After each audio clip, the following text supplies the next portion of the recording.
시편 71편 1절에서 24절까지의 말씀입니다. 여러분, 우리가 어렸을 때 어떻게 주님을 알았습니까? 나는 주님을 몰랐지만 주님께서 나를 아시고 소망을 주셨습니다. 내가 나이가 들어 늙었을 때 힘이 세잖아요. 해서 아무 힘이 없을 때 원수들이 저는 하나님으로부터 멀어졌다 할 바로 그때까지 주여 내가 어렸을 때이든지 나이가 들었을 때이든지 언제나 나와 함께 하소서 나의 소망이 되소서. 이것이 우리 일평생의 고백이어야 합니다. 그것이 고난의 인생길에서 우리가 고백할 해답입니다. 아버지 하나님 감사합니다.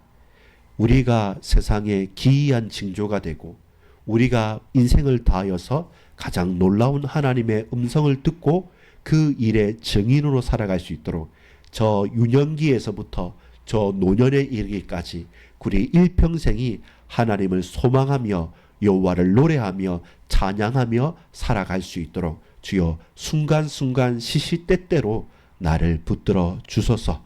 우리의 대적이 우리를 흔들고 내 원수들이 우리를 물어뜯고 있사오니 주여 주만 나의 소망이시오니 나의 찬양이 되사 일평생을 붙들어 주시옵소서.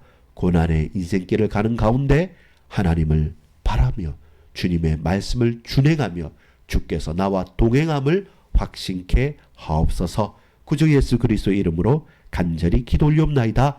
아멘. 여러분, 고난의 인생길에서 우리가 어떻게 살아가야 될지를 함께 나누겠습니다. 먼저 주님께 피난처를 구하는 내용입니다. 다른 사람에게나 다른 대단한 어떤 장소나 위치나 성공을 구하여서 내가 대통령이 되거나 내가 돈을 많이 벌어서 재벌이 되거나 혹은 다른 어떤 사람한테 도움을 받는 사람이 되어져서 그렇게 피난처를 구하지 않고 오늘 본문의 시인은 분명하게 말씀합니다. 1절 같이 읽어볼까요? 시작. 여호와여 내가 주께 피하오니. 이것이 핵심이었어요.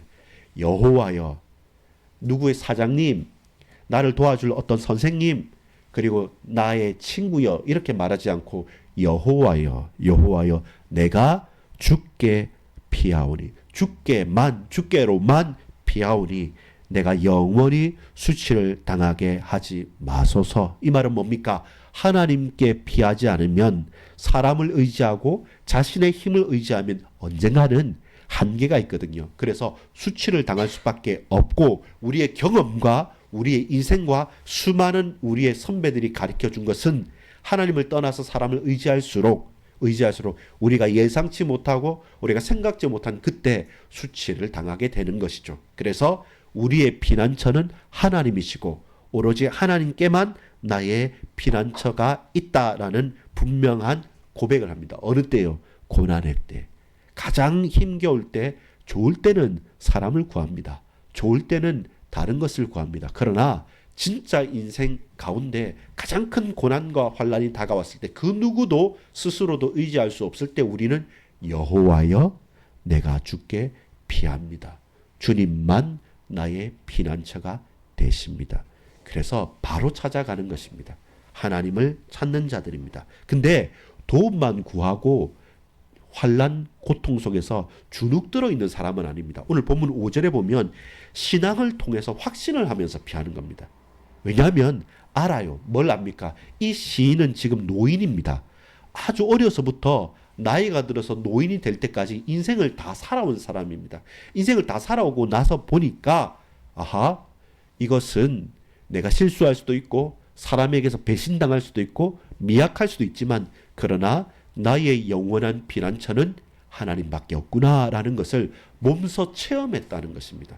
체험했기 때문에 부인할 수 없는 것이죠. 내가 몸으로 체험했기 때문에. 그래서 주님께 피한다는 것이 힘이 없고 어려워서 해서 피하는 게 아니라 확신을 가진 거죠. 결국 그렇구나. 우리 인생의 결론은 하나님과 가까이 있고 하나님께 피하였을 때는 평안하였고 안전하였고 승리하였고, 반대로 하나님으로부터 멀어지면 멀어질수록 그것이 잠시 좋을 수는 있지만 결국은 멸망길에 갈 수밖에 없구나. 원수들에게 먹힐 수밖에 없구나라는 사실을 확신하면서 그렇기 때문에 이 환난과 고난 중에서 나는 하나님을 확신하면서 적극적으로 붙들겠노라라는 확신입니다. 하나님께 피한다는 게 상처 입어서 더 이상 나는 상처 입기 싫어서 도망가는 게 아니라 적극적으로 결국 답은 하나님이십니다.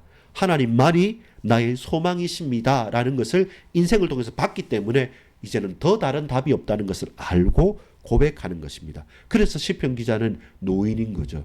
그래서 지혜가 있는 겁니다. 그래서 경험이 있는 겁니다. 그래서 다른 욕심을 내려놓은 것입니다. 우리가 계속적으로 생각을 많이 하잖아요. 복잡해집니다. 저와 여러분이 판단을 계속하잖아요. 내가 거기에 걸립니다. 생각과 판단을 계속하면 복잡해지고 내가 거기에 걸리는데 생각과 판단을 잠시 내려놓고 기도를 더 많이 해보십시오. 그리고 순종해 보십시오. 기도하고 말씀 그대로 이게 맞을까라고 의심이 들 때 순종을 해보십시오. 그러면 명확해집니다. 생각과 판단은 복잡해지고 조급해집니다. 왜 빨리 안 되냐? 이거 맞는데 왜 안 되냐라고 조급해지고 그리고 복잡해지는데 기도와 순종은 명확해지고 확신이 생깁니다. 결국 하나님이 하셨군요. 하나님이 하셔야만 됩니다. 라고 신앙을 고백하게 되는 것입니다. 그래서 노인이 되면서 좋은 게 뭐냐면 인정하는 거죠. 아, 인생이 그렇구나.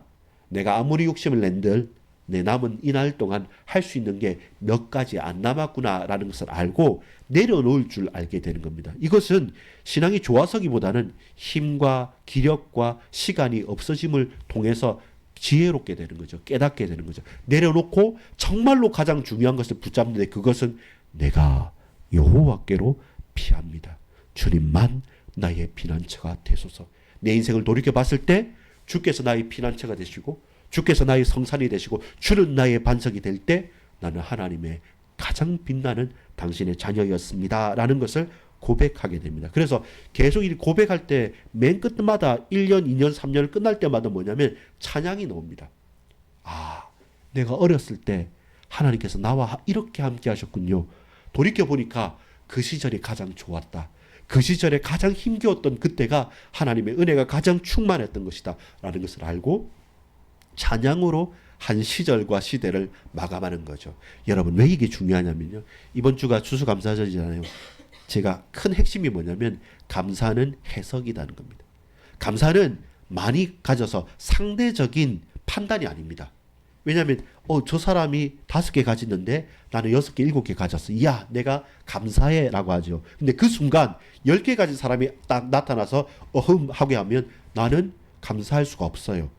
5개 가진 사람보다는 7개 가진 사람이 더 감사할 수 있어요. 2개 많으니까. 근데 나보다 3개나 많은 10개 가진 인간이 나타났다. 그러면 우리는 비교하면 감사 못하죠. 근데 여러분, 아하, 나에게는 내가 충분히 쓰고도 남을 5개가 아니라 2개가 더 남았으니까 이걸 나눌 수 있는 겁니다. 근데 저 10개 가진 사람은 5개 쓰고 5개도 남는데도 모자라다. 나는 헝그리. 나는 너무 모자라다. 더 필요하다 하면서 부족하게 사는데 남는 게 5개 있어도 부족하게 사는데 나는 5개 다 쓰고도 이 남은 2개를 이 영혼을 위해서 이 하나님의 일에 위해서 드릴 수 있다. 그것은요. 해석이 다른 겁니다.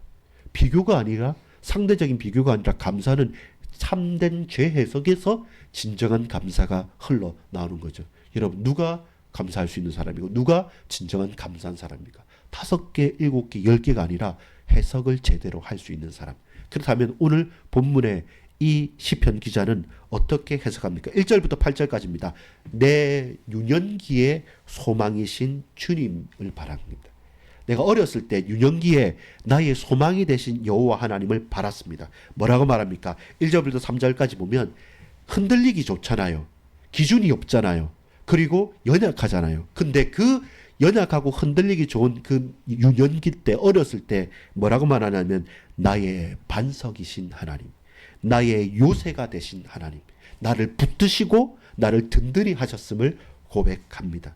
그러면서 뭡니까? 우리가 실수할 수 있고 넘어질 수 있고 고통스러울 수 있는데 그런데 우리를요 가치 있게 보십니다. 4절부터 6절까지 보면 어머니 모태에서 버리지 않았다는 겁니다.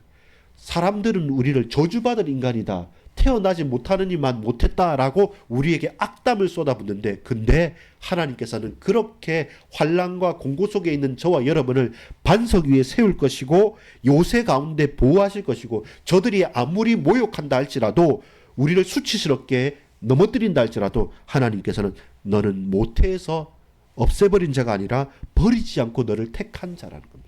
사람들이 누구라 뭐라고 해도 하나님께서 가장 귀하게 저와 여러분을 붙들어 주는 거죠. 그래서 7절 8절에 고백하는 겁니다. 여러분 보세요. 6절에 보면 내가 모태에서부터 주를 의지하였으며 나의 어머니의 배에서부터 주께서 나를 택하셨사오니 나는 항상 주를 찬송하리이다.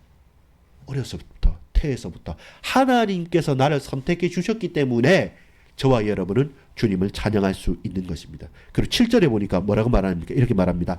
나는 무리에게 이상한 징조같이 되었사오나 주는 나의 견고한 피난처 시오니. 무슨 말입니까?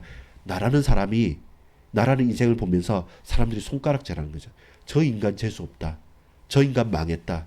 저렇게 하고 무슨 예수 믿는다고 교회 다닌다고 하느냐. 망했다. 너보다 내가 공부도 더 잘한다. 더 많은 것을 가졌다. 나라는 사람이 가는 곳마다 하나의 징크스 같은 징조가 돼서 저주받았다고 욕을 하는 겁니다. 그런데 그때 뭐 하냐면 부인하지 않아요. 공고하니까요. 근데 그때 우리가 바라보는 것이 뭡니까? 나는 나의 주는 나의 견고한 피난처 시오니. 그럴 때마다 주님 앞으로 나아간 겁니다. 8절에 주를 찬송함과 주께 영광 돌림이 종일토록 내 입에 가득하리이다. 원수는 우리를 흔들잖아요. 우리의 인격을 완전히 송두리째 빼앗아 갑니다. 너 망할 인간이라고. 너만 보면 재수 없다고. 네가 징조가 돼서 너하고 놀지 않겠다고 따돌림 당하고 흔들리기 때문에 여러분 계속 그렇게 당하면 어떻게 되는지 압니까? 진짜 내가 그런 것처럼 믿어진단 말입니다. 그때 그 사람들의 말에서 그 환난길에서 휘둘림을 당하는 것이 아니라 나는 나의 주께 주는 나의 피난처가 되사 종일토록 하나님을 찬양하면서 그 유년기 시절을, 어린 시절을 겪어서 나온 것입니다. 이것이 저와 여러분이 확신해야 될 겁니다. 항상 뭐 해야 됩니까? 여러분 지금 고백할 수 있잖아요. 결국 하나님만이 나의 피난처가 되셨습니다. 주께서 나의 피난처가 되셨기 때문에 내가 지금 이 시간 살아있는 것이죠. 두 번째입니다. 무엇입니까? 내 노년기에 소망이신 주님을 노래합니다. 그게 9절부터 16절까지입니다. 우리 9절에 보니까 늙을 때 나를 버리지 마시며 내 힘이 쇠약할 때 나를 떠나지 마소서. 늙고 쇠약할 때 바로 지금 노년기잖아요. 이때까지 하나님께서 나의 피난처가 되셨기 때문에 내가 하나님을 바랄 수 있는 거예요. 근데 지금 이제 노년기 늙었다고 해서 이제는 내가 주님을 버리거나 내 힘이 없음으로 말미암아 원수들이 나를 흔들면서 우리를 죽이려고 할 때 주님 나를 버리지 마소서, 나를 떠나지 마소서. 여러분 18절에 보니까 말합니다. 하나님이여 내가 늙어 백발이 될 때에도 나를 버리지 마시며 내가 주의 힘을 후대에 전하고 주의 능력을 장래의 모든 사람에게 전하기까지 나를 버리지 마소서. 내 사명이 있다는 거예요. 이렇게까지 내 생명을 연장하시고 백발이 될 때까지 주님 나를 지켜주셨으면 이제는 그 은혜를 가지고 내 후대들에게, 내 자손들에게, 내가 증거해야 될 그 자들에게 이 말씀을 전하겠나이다 라고 말합니다. 내가 늙어도 주님 나를 버리지 않겠다고 약속하셨습니다. 사람들은 내 목숨을 노리죠. 왜 그렇습니까? 나이가 들었으니까, 힘이 없으니까, 이제 연약해졌으니까. 강한 젊은 자들과 강한 악한 대적들은 그런 나의 노쇠함과 쇠약함을 틈을 타고 들어와서 우리를 죽이려고 할 때 그들을 막아주십시오. 그들이 수치당하고 그들이 멸망당하도록 하나님께서 나를 대신해 싸우시고 나를 보호해달라고 간구합니다. 그러면서 또 찬양하는 것이 14절에서 16절입니다. 하나님은 어떤 분이시라고요? 공의하신 하나님. 하나님은 정의의 하나님. 하나님은 능하신 행적을 가지고 오시는 주의 공의만 우리가 증거하겠다. 무엇입니까? 구원의 약속입니다. 구원의 확신입니다. 그 어렸을 때부터 이 노년에 이르기까지 나의 피난처가 되시고 내 기도에 응답을 하시는 주님, 내 원수를 대적하시고 그 손에서 건지신 주님께서 지금 늙어 죽어가는 내 인생 구원의 확신은 오로지 주님께만 있습니다라는 것을 찬양하게 됩니다. 어렸을 때나 나이 들어 늙었을 때나 결국 언제나 하나님만이 나의 참 소망이십니다. 이것이 오늘 시인의 고백입니다. 여러분에게 질문합니다. 여러분 젊은 사람입니까? 여러분 어떤 삶의 기준이 있습니까? 흔들리지 않습니까? 여호와께서 나의 반석이고 요새가 돼야 됩니다. 여러분 나이가 들었습니까? 중한 질병에 걸렸습니까? 사람들이 저와 여러분을 보고 저 사람 재수없어, 저 인간 가까이 가지 마 라고 우리를 힐난할 때, 그렇게 큰 환난과 인생의 곤란한 일들을 당할 때 저와 여러분 또한 누구를 바라봅니까? 하나님은 공의로우십니다. 선하십니다. 이때까지 인도하신 하나님께서 지금 우리를 나이 들었다고 이 몸이 쇠하였다고 우리를 내쳐버리는 하나님이 아니십니다. 하나님께서 끝까지 우리를 붙드시며 우리가 하나님의 공의를 선포할 때 우리에게 구원의 확신을 분명하게 주시는 분이 여호와 하나님입니다. 그렇구나. 하나님은 우리의 유년에서부터 우리의 노년에까지 결국 결론은 뭡니까?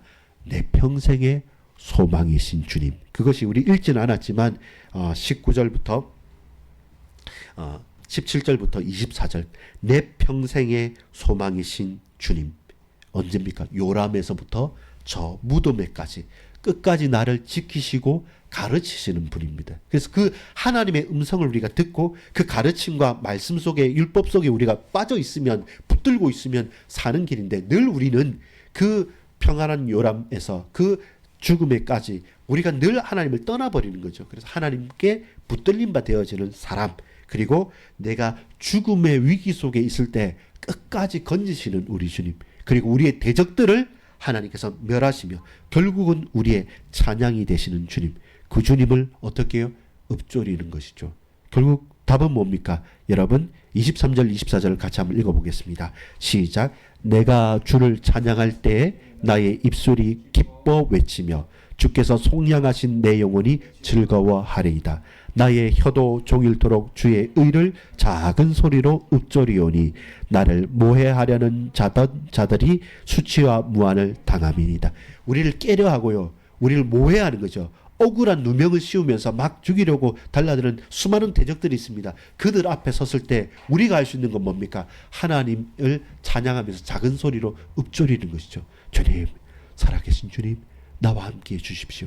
내 어릴 때부터 그때서부터 지금까지 한 번도 나를 버리시지 않으시고 그 원수의 손에서 나를 구원하고 건지신 주님, 지금 내가 죽게 되었고 지금 나를 죽이려는 자들이 모해하면서 그들이 나를 수치스럽게 만듭니다. 그러나 반사하겠습니다. 하나님 나와 함께 계시기 때문에 그들의 모해함과 그들의 수치가 그들로 가게 하옵소서. 나는 내가 할 일은 작은 소리로 읊조리면서 주님을 묵상하고 주님을 찬양하겠습니다. 내 평생에, 내 일생에 하나님만이 나의 소망이십니다. 유년기 때 나의 소망이 되시고 나이 들은 인노년기 때도 나의 소망이신 주님. 주님은 내 평생에 내 편이셨고 내 평생에 나의 찬양이셨고 나의 일생에 주님만을 소망하며 살겠습니다. 이것이 시편 71편의 고백입니다. 여러분 공고한 곤란한 인생길을 가고 있습니까? 혹은 젊은입니까? 혹은 늙은입니까? 혹은 장년에 있는 분들이십니까?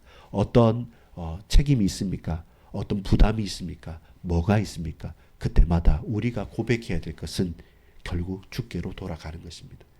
사람들이 우리를 모해합니다. 수치스럽게 만들고 우리를 곡해하고 거짓말로 배신하게 만듭니다. 그때마다 그들의 말에 그들의 행동에 놀아나는 것이 아닙니다.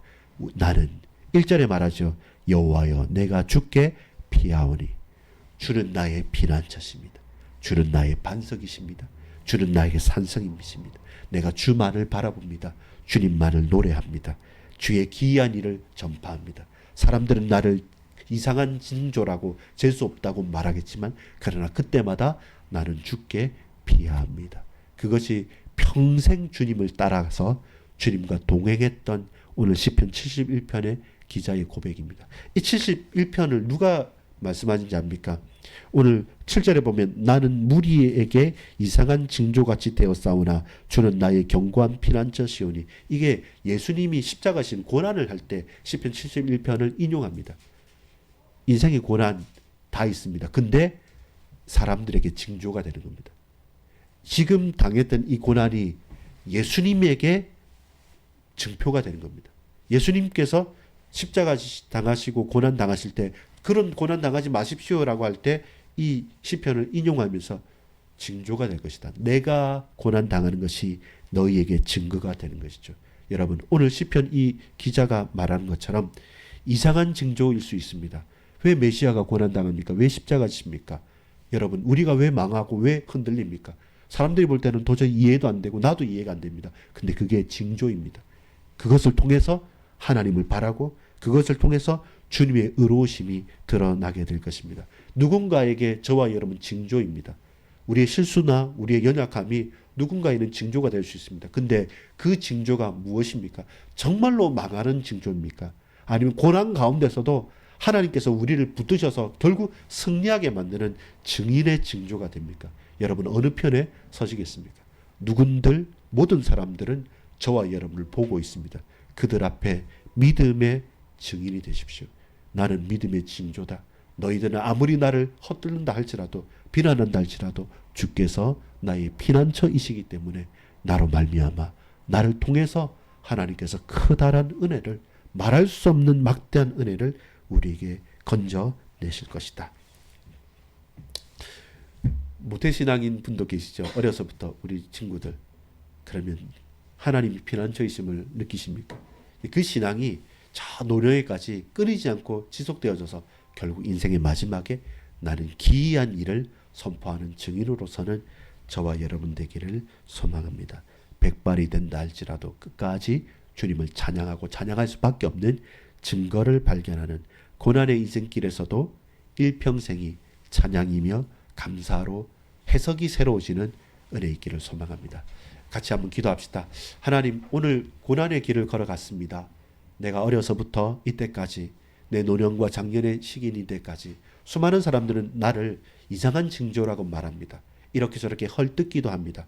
그렇습니다. 내가 이상한 징조일 수 있습니다. 그러나 사람들이 욕하는 그 징조가 아니라 나의 고난과 나의 은혜는 그리스도의 십자가의 고난과 그리스도의 부활의 징조이며 나로 말미암아 주여 주님의 기이한 빛이 비춰지게 하옵소서. 우리의 안고 일어선 모든 것들이 복음의 열매며 복음의 증인으로 삶을 살게 하옵소서. 같이 기도하겠습니다. 아버지 하나님, 감사를 드립니다. 이날에 우리에게 은혜를 베풀어 주옵소서. 하나님을 바라고 하나님께 영광 돌릴 수 있도록 인도하여 주시옵소서. 우리 유년의 시절부터 노년에 이르기까지 하나님을 바라고 하나님께 영광 돌릴 수 있도록 새 은혜를 부어 주시옵소서. 이상한 기이한 징조가 아니라 하나님 그 징조를 통해서 하나님을 드러내고 하나님의 영광의 빛이 드러날 수 있도록 인도해 주옵소서. 일평생이 주님께 붙들림 바 되어진 인생길이 되어질 수 있도록 성령으로 충만케 하여 주옵소서. 하나님을 바라며 하나님께 영광 돌립니다.